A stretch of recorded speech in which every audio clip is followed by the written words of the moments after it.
ध्येय ठरवा, काय करायचं आहे आणि झोकून द्या स्वतःला. तुम्ही कोण आहात काही फरक पडत नाही. तुम्हाला काय वाटतं ते सगळ्यात आणि सगळ्यात महत्वाचं आहे. विश्वास हवा आपल्यावर. यस आय कॅन, मी करेनच. संकट, अडचणी, अडथळे यायलाच हव्यात. या जगात असा कुणी नाही ज्याला संघर्षाशिवाय काही मिळालंय. कसे आहात, गरीब की श्रीमंत, याच्यावर तुमचं यश ठरत नाही. एकाग्र मन काहीही विसरू शकत नाही. ज्याला वेळेचं मोल कळालं त्याला आयुष्याचं महत्व कळालं. हा काळ तुम्ही गाढवासारखे कष्ट केलेच पाहिजेत, तर तुम्ही आयुष्यात राजासारखं जगाल. प्रत्येक क्षण आपल्या ध्येयासाठी खर्च केला पाहिजे. प्रत्येक क्षण. ज्याला घडायचं आहे त्यांनी काही शिस्त पाळायलाच हवी. तुमचे कष्ट हीच तुमची यशाची सर्वोत्तम पायरी आहे. तुम्ही कष्ट किती करताय त्याच्यावर ठरतं तुम्हाला यश किती मिळेल. आपण किती उंचीवर पोहोचलो यावर आपलं यश ठरत नाही. त्या उंचीवर आपण किती जणांना घेऊन आलो यावर आपलं यश ठरतं. हेच वय असतं, हाच काळ असतो. याच वयामध्ये उर्मी निर्माण करता येतात, याच वयामध्ये प्रेरणा घेता येते, याच वयामध्ये काय करायचं, करून दाखवायचं, काय घडवायचं, घडवून दाखवायचं, याची स्वतःची भूमिका निर्माण करता येते. ओल्या मातीच्या गोळ्याला हवा तसा आकार जसा देता येतो, तसा संस्कारक्षम वयातच उभ्या आयुष्याचा आकार घडवता येतो. ही सगळ्यात महत्वाची गोष्ट आहे. एक गोष्ट आपण कायम लक्षात घेतली पाहिजे. या जगामध्ये दुसरा कुणीही तुम्हाला मर्यादा घालू शकत नाही. या जगात दुसरा कुणी तुमच्यावर बंधनं लादू शकत नाही. या जगात दुसरा कुणी तुमचा पराभव करू शकत नाही. या जगात तुमच्यावर मर्यादा फक्त तुम्हीच घालू शकता, तुमच्यावर बंधनं फक्त तुम्हीच घालू शकता आणि तुमचा पराभव फक्त तुम्हीच करू शकता. ही सगळ्यात मोठी वस्तुस्थिती आहे. पराभव पहिल्यांदा रणात होत नाही, पराभव पहिल्यांदा मनात होतो. जी माणसं मनानं पराभूत असतात ती रणात जिंकूच शकत नाहीत, आणि जी माणसं मनानं जिंकलेली असतात ती रणात पराभूतच होत नाहीत. ही सगळ्यात महत्वाची वस्तुस्थिती आहे. तुमचं मन जे विचार करतं तेच घडतं. तुम्ही मनातनं जे ठरवता तेच निर्माण होतं. या जगातली कुठलीही गोष्ट तुमच्यावर परिणामच करू शकत नाही. तुमच्या मनातला विचारच तुमच्या मनावर परिणाम करतो. ही सगळ्यात मोठी वस्तुस्थिती आहे. त्यामुळे सगळ्यात मोठी गोष्ट स्वतःला घडवायचं असेल तर आधी स्वतःच्या मनाला घडवलं पाहिजे. हे सगळ्यात गरजेचं आहे. सगळ्यात सामर्थ्यशाली जर कुठली गोष्ट असेल, ज्याला मी अनलिमिटेड पॉवर बँक म्हणतो, ती आहे तुमचं मन. सगळ्यात महत्वाची गोष्ट, ताकदवान मन. एका कैद्याला मृत्यूदंडाची शिक्षा झाली. आता मृत्यूदंड देणं म्हणजे त्याला फासावर चढवणं. पण काही शास्त्रज्ञांना प्रयोग करायचे होते.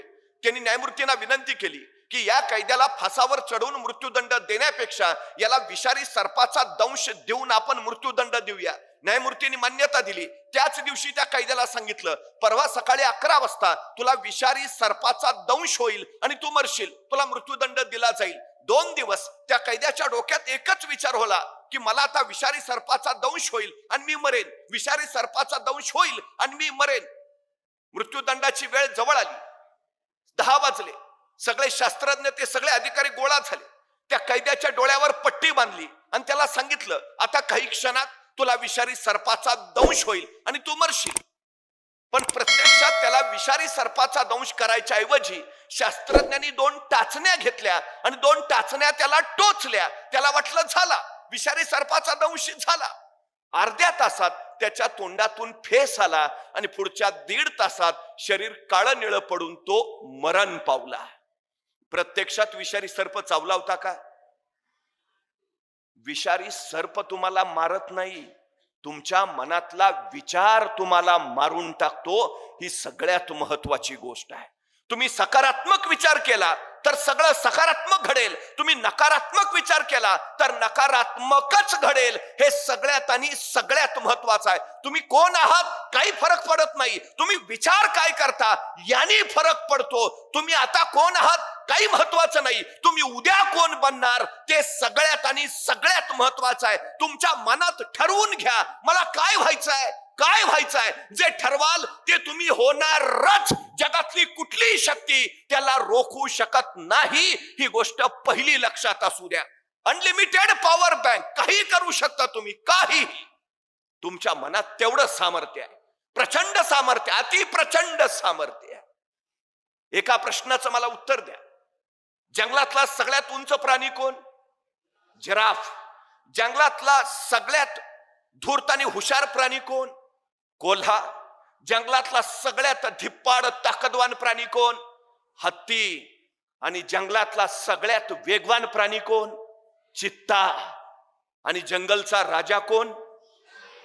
का? सिंह का?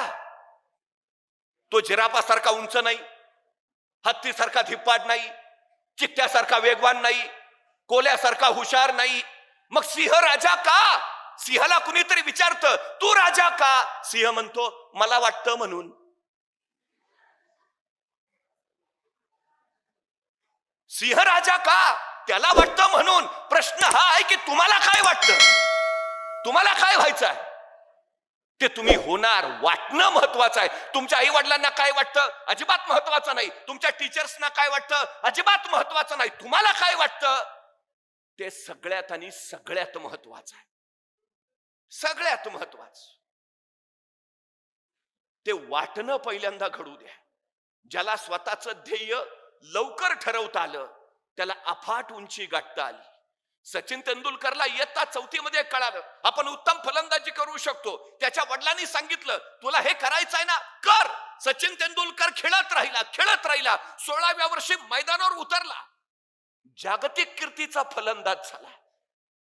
इरफान पठाण 9वीत असताना क्रिकेट खेळायला लागला, तोही भारतीय संघात गेला. पण सचिन तेंडुलकर इतकं यश त्याच्या वाट्याला नाही आलं का? सुरुवात उशिरा झाली. जेवढ्या लवकर सुरुवात कराल तितकं अधिक अधिक अधिक तुम्ही उंचीवर जाल. हाच काळ आहे. तुम्ही ठरवून घ्या काय व्हायचंय, ठरवून घ्या. अफाट ताकदीचे व्हाल, अफाट उंचीवर जाल. सगळ्यात महत्वाचं आहे ते. सगळ्यात. एका राज्याचा प्रधान जंगलातनं निघाला होता. त्याच वेळी त्याचं लक्ष एका झाडावर गेलं. त्या झाडावर एक गुराख्याचा पोरगा त्या झाडाची फांदी छटत होता. त्याच्याकडे बघून प्रधानाला हसू फुटलं. याचं कारण तो गुराख्याचा पोरगा ज्या फांदीवर बसला होता तीच फांदी कुऱ्हाडीने तोडत होता. प्रधानाच्या लक्षात आलं कुर्ता मंद दिसतोय, ज्या फांदीवर बसलाय तीच फांदी तोडतोय. याला बहुतेक डोक्याचा भाग दिसत नाहीये. आणि खरं होतं तो मंदच होता, अडाणी होता, अज्ञानी होता, पण दिसायला राजबिंडा होता, देखणा होता. त्याच्या त्या रूपाकडे बघितलं आणि त्या प्रधानाला एक कल्पना सुचली. काही दिवसापूर्वीच त्या राज्याच्या राजकन्येनं या प्रधानाचा घोर अपमान केला होता. त्याला राजकन्येचा बदला घ्यायचा होता. राजकन्या अत्यंत विद्वान संस्कृत पंडित होती. बदला घ्यायला त्याला हा गुराख्याचा पोर योग्य वाटला. त्याने त्या गुराख्याच्या पोराला खाली उतरवलं. त्याला सांगितलं तू अडाणी आहेस, कुणाला सांगू नको, तुला काही येत नाही, कुठं बोलू नकोस, तू मंद आहेस, तोंडच उघडू नको. मी तुला राजपुत्राचं रूप देईन आणि राजा पुढं तो अत्यंत विद्वान पंडित आहे म्हणून सांगेन, फक्त हो म्हण. या गुराख्याच्या पोराला त्या प्रधानानं अत्यंत राजबिंड्या राजपुत्राचं रूप दिलं आणि अत्यंत विद्वान पंडित म्हणून त्यांनी राजासमोर त्याला हजर केलं. आपल्या विद्वान राजकन्येसाठी याच्यासारखा दुसरा विद्वान वर मिळणार नाही हे त्यांनी राजाला पटवून दिलं. राजकन्येलाही मान्य झालं, लग्न झालं. आणि एकांतात या राजकन्येनं आपल्या या विद्वान पतीला प्रश्न विचारला, अस्ति कश्चित वाग्विशेष. त्याला काहीच कळेना. अस्ति कश्चित वाग्विशेष प्रश्न संस्कृत मधला आहे. तुम्हाला वाङ्मयाचं काही विशेष ज्ञान आहे का? अहो त्याला कसलंच ज्ञान नव्हतं. वाङ्मयाचं कसलं विशेष ज्ञान? त्याला काही कळेना. तो नुसताच काही वेळानंतर राजकन्येला कळलं याला काही येत नाही, हा मंदबुद्धी आहे, हा अडाणी आहे, हा अज्ञानी आहे, आपली फसवणूक झाली आहे. ती राजकन्या त्याला अद्वा तद्वा बोलायला लागली. तिनं त्याचा प्रचंड अपमान केला. तसा तो गुराख्याचा पोर पेटून उठला आणि राजकन्याला म्हणाला आता निघतोय, परत येईन ना, विद्वान पंडित म्हणून परत येईन. आणि त्याच क्षणी त्या गुराख्याच्या पोरानं राजवाडा सोडला आणि जंगलची वाट धरली. जंगलात तो ज्ञानसाधना करत राहिला. अखंड अखंड अखंड ज्ञानसाधना. काली मातेच्या मंदिरात ज्ञानसाधना केली म्हणून कालिदास झालेला तो गुराख्याचा पोर कवी कुलभूषण महाकवी कालिदास ठरला. गुराख्याचा पोर जर कवी कुलभूषण होत असेल तर या जगात कुणाला कसलीच अडचण नाही.